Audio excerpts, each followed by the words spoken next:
Se o seu extrato bancário estivesse zerado hoje, você acharia que Deus te abandonou? Parece um absurdo, mas há décadas uma ideia perigosa se instalou no nosso meio. A de que o sucesso financeiro e a estabilidade são os únicos sinônimos de aprovação de Deus. Nossas comunidades foram transformadas em vitrines de conquistas. Parece que todo domingo alguém está vivendo o melhor momento da sua vida. É o carro novo com versículo no para-brisa, a empresa que dobrou o faturamento para a glória de Deus, a viagem internacional que virou motivo de celebração no altar. E para alimentar todo esse glamour, surgiu a era digital. Ela funciona como um megafone, amplificando a necessidade de mostrar quem está vencendo. E aí, sem notar, o indivíduo começa a medir a própria fé pelo saldo da conta, pelo êxito na carreira, pelo tamanho dos seus projetos. Se tudo vai bem, ele pensa, Deus está comigo. Se a situação aperta, se pergunta, o que foi que eu fiz de errado? Essa cobrança interna adoece a mente, cria uma geração de cristãos exaustos. Eles sentem que precisam bater metas para Deus e provar ao mundo que são abençoados. A fé virou uma busca por status. Quem não exibe grandes resultados é visto como alguém em falta com o Criador. Mas a alma humana não foi feita para carregar o peso de ser uma vitrine ambulante. Nada contra querer crescer. O problema é quando o evangelho é transformado em sucesso e o sucesso em evangelho. Eu cresci ouvindo que Deus quer o melhor para nós e eu realmente creio nisso. Mas em algum ponto do caminho, o melhor passou a significar o maior. Maior salário, maior igreja, maior influência. A cultura ao nosso redor aplaude quem tem mais. E a gente, sem perceber, passou a medir a bênção pelo tamanho. E o resultado disso? Uma pressão constante. Você ora, trabalha, serve. Mesmo assim, ainda se sente em dívida com Deus, porque não tem um testemunho impactante para contar no domingo. Não tem algo novo para impressionar os amigos. Essa necessidade humana de acumular bens e poder vem de longe. Há 2000 anos, Jesus já alertava: cuidado, se protejam contra todo tipo de ganância. A vida de um homem não consiste na quantidade dos seus bens. Ele não estava condenando o trabalho duro ou as conquistas.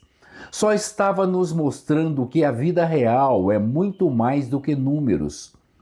Até porque o que realmente define uma vida equilibrada é a nossa prioridade. Por isso, Jesus, além de nos prevenir contra a ganância, complementou nos lembrando do que realmente importa. Busquem, pois, em primeiro lugar o reino de Deus e a sua justiça, e todas essas coisas vos serão acrescentadas. Ele se referia às necessidades básicas, o que comer, beber e vestir. Primeiro o reino, depois as coisas. Isso não é um voto de pobreza, nem um cheque em branco para a riqueza. É uma questão de ordem.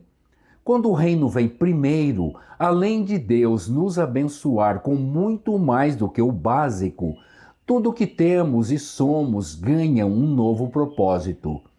Nossas habilidades viram serviço, o trabalho vira adoração, o dinheiro vira ferramenta.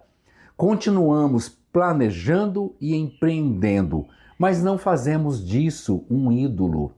Se você acompanhou até aqui, talvez esteja se fazendo algumas perguntas. O evangelho do sucesso é o mesmo que a teologia da prosperidade? Sim, são a mesma doutrina com nomes diferentes. Mas ninguém fala mais da teologia da prosperidade. Ela ainda existe? Sem dúvida que sim. Mesmo as igrejas que não pregam essa teologia abertamente, ainda abrigam pessoas que buscam a Deus só pelos benefícios que a fé pode trazer. Ser bem-sucedido não é pecado. Paulo tinha metas, abria igrejas, escrevia cartas, formava líderes. Mas ele carregava um segredo: sei viver na necessidade e na fartura. Tudo posso naquele que me fortalece. Ele não estava dizendo que podia conquistar qualquer meta, ser vencedor sempre.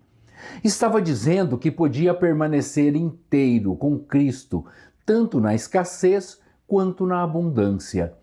O poder não estava no resultado em si, mas naquele que o fortalecia para alcançar o resultado.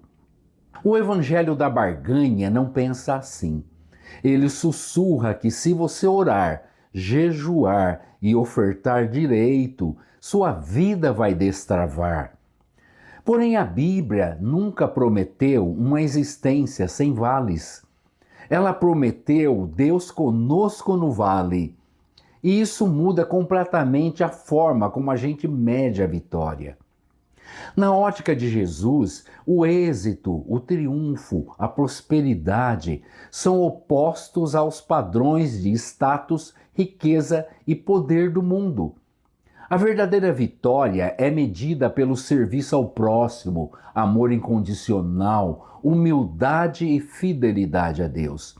É o funcionário que recusa um atalho desonesto, mesmo perdendo a comissão da venda. É o empresário que paga um salário justo, mesmo que isso diminua o seu lucro. É o jovem que serve na igreja sem cargo, sem destaque, porque entendeu que o serviço não precisa de palco. Isso não significa parar de crescer, significa crescer sem se perder. O evangelho do interesse próprio te deixa sem chão, porque atrela o amor de Deus ao teu desempenho. Mas e quando a porta não abre? E se o projeto quebra? E se a cura não vem? É nessas horas que descobrimos onde a nossa casa foi construída. Se a nossa estabilidade emocional e espiritual depende do vento sempre a favor, qualquer brisa de dificuldade nos destrói. O indivíduo que entende o Evangelho descobre que o silêncio de Deus não é rejeição e que uma temporada de escassez não significa que o céu se fechou para ele. O verdadeiro Evangelho te sustenta porque atrela o amor de Deus à cruz. Você não é mais amado quando fatura mais. Não é menos amado quando enfrenta uma temporada difícil. O teu valor real foi definido no Calvário. No fim das contas, o Evangelho da prosperidade quer usar Deus para chegar ao topo.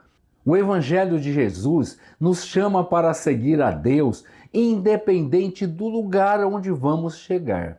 Para quem segue a Cristo, ser vitorioso não é chegar mais longe ou mais rápido, é chegar inteiro.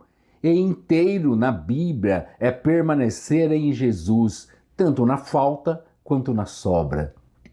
Que Deus te dê sabedoria para prosperar sem se perder e humildade para servir sem esperar nada em troca. Obrigado por ter me acompanhado até aqui. Se o assunto de hoje fez sentido para o seu coração, conta aqui nos comentários e compartilhe com alguém que precisa dessa paz. E se quiser permanecer comigo, deixei sugestões de vídeos aqui na tela. Te espero no próximo.